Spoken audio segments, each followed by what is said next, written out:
Bonjour à vous, mes très chers amis, et je suis très heureux de vous retrouver sur la chaîne Fatmir Football, la chaîne du foot féminin.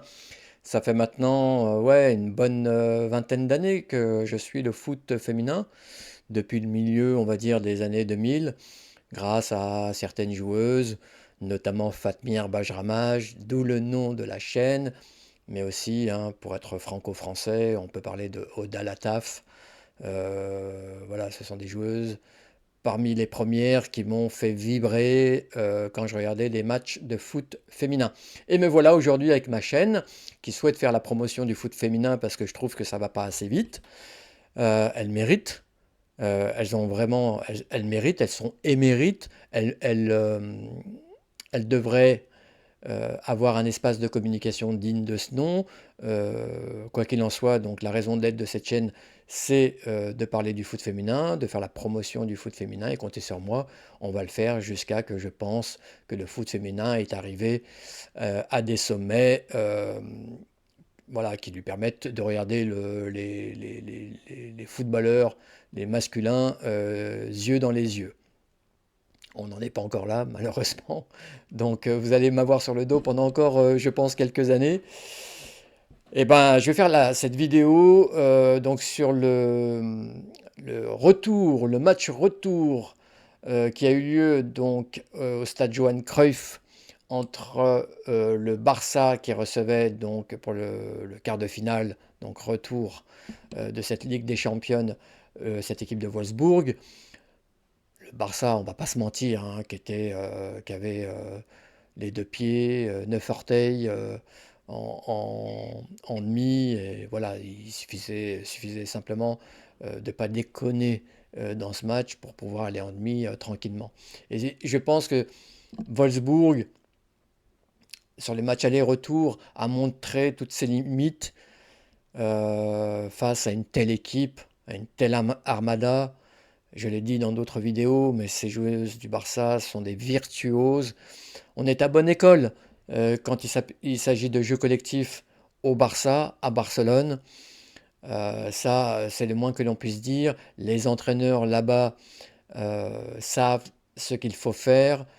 La philosophie repose vraiment sur le jeu collectif. Il n'y a pas d'individualité, ou en tout cas les individualités servent le collectif, et ensuite le collectif peut servir les individualités. C'est comme ça que ça fonctionne.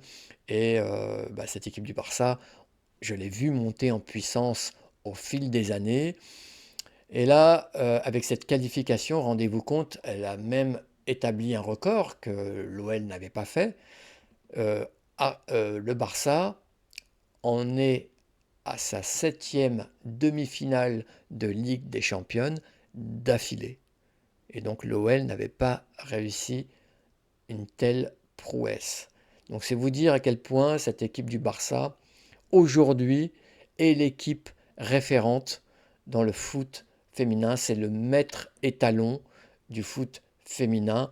Et ça sera l'équipe à abattre pour possiblement être couronnée au niveau du continent. Le Barça, qui a concassé sur ce match retour, en plus, mais tranquillement, cette équipe de Wolfsburg. Wolfsburg qui est à l'image du foot allemand, qui a perdu vraiment du terrain.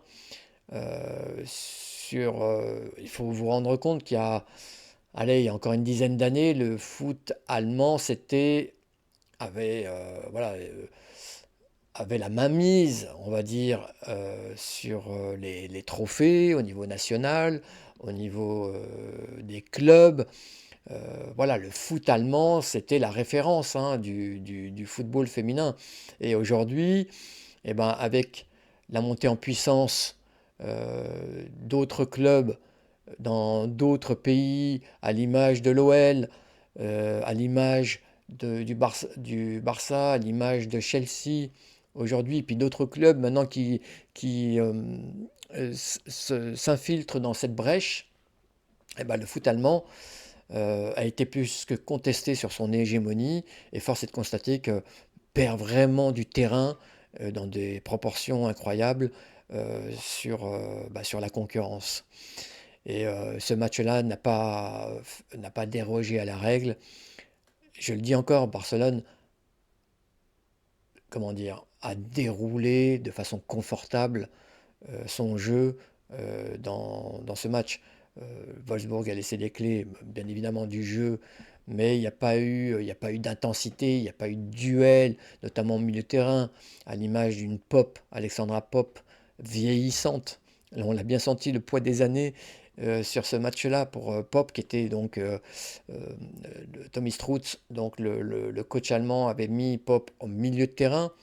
Euh, Ça n'a pas été une bonne option. Elle a été submergée par la qualité technique et même par l'intensité physique, mais enfin, à un minimum, hein. Encore une fois, les Espagnols jouaient sur un train de sénateur, mais ça suffisait largement pour être, pour être hors de portée de cette équipe de Wolfsburg.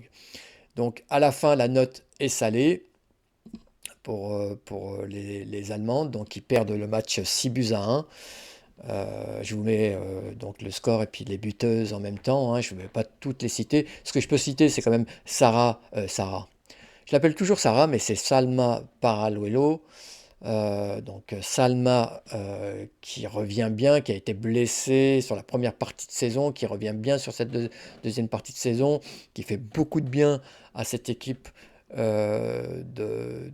Barça et qui est chirurgicale devant les buts, parce que c'est vrai qu'elle est souvent sur ce côté gauche, et quand elle frappe croisée, eh ben, le ballon va souvent se loger sur le petit filet côté droit, et ça fait mouche quasi à chaque fois qu'elle tire, donc une grande efficacité, mais aussi on peut citer d'autres joueuses comme Claudia Pina, donc, qui était remplaçante, qui est rentrée en cours de jeu en deuxième mi-temps, et qui a mis aussi deux superbes buts, dont un coup franc, une joueuse incroyable. J'avais dit dans d'autres vidéos que je ferais, que je ferais une vidéo sur les joueuses qui vont façonner le visage du foot féminin demain. Et ben elle en fait partie, ça c'est clair et net. Elle est toute jeune encore, elle a un talent incroyable. Et puis voilà, vous avez les deux doubles ballons d'or, Aitana Bonmati, Alexia Putellas. Ça pue le football. Ça pue le football dans toutes les zones du terrain et même derrière, à l'image de Mapi León, qui est une défenseur rugueuse associée à Irene Paredes. Ça fait vraiment un axe central à l'image d'un roc difficilement, euh, enfin, très hermétique, difficilement donc atteignable. Voilà, et qui protège bien donc la gardienne Catacol. Enfin, je veux dire, cette équipe du Barça fait vraiment peur, et je l'avais indiqué dans une prédiction, allez la voir, prédiction 2025, le Barça va gagner cette Ligue des Champions. Au niveau technique, en fait, la seule possibilité que je vois pour contrarier le Barça, c'est forcément de jouer en contre-attaque. Il faut accepter l'idée que le Barça, de toute façon, vous n'avez pas le choix, donc monopolise le ballon. Ça, c'est clair et net. Il faut proposer donc un bloc regroupé dans l'axe, très compact, et dès la récupération d'un ballon, sans même réfléchir, envoyer les ballons vers les flèches sur les côtés. Et ça, Lyon peut le faire, effectivement. Lyon a la possibilité donc de jouer comme ça, et grâce à des joueuses comme Marozane, comme Eguirola, dès la récupération du ballon, envoyé donc sur du Mornay, sur Diani, sur Tabitha Chawinga, donc des ballons dans le dos des défenses, parce que le Barça, forcément, euh, on le sait, propose un pressing très haut, donc l'équipe a tendance à jouer très haut, et forcément, il y a de l'espace derrière. Et donc, dès que vous récupérez le ballon, si vous avez des joueuses qui vont très vite, vous pouvez faire très mal à cette équipe. Ça, c'est sûr et certain. Donc, c'est la seule façon que je vois de battre cette équipe du Barça. Voilà ce qu'on pouvait dire sur le match. Donc le Barça qui file tranquillement en demi. Là, par contre, ça sera aussi quand même une autre, on va dire, une autre adversité, puisqu'elles vont affronter Chelsea. Chelsea qui a quand même des arguments à faire valoir. Ça sera une autre histoire. Mais je pense quand même que le Barça, malgré tout, a tellement de génie euh, au niveau du jeu, produit du jeu, aime se faire des passes. Et quel que soit l'obstacle que vous mettez, elle trouve toujours le moyen, même via un trou de souris, de s'engouffrer et de marquer le but qu'il faut, qui leur permet d'aller plus loin, euh, voilà, dans la compétition ou même de gagner la compétition.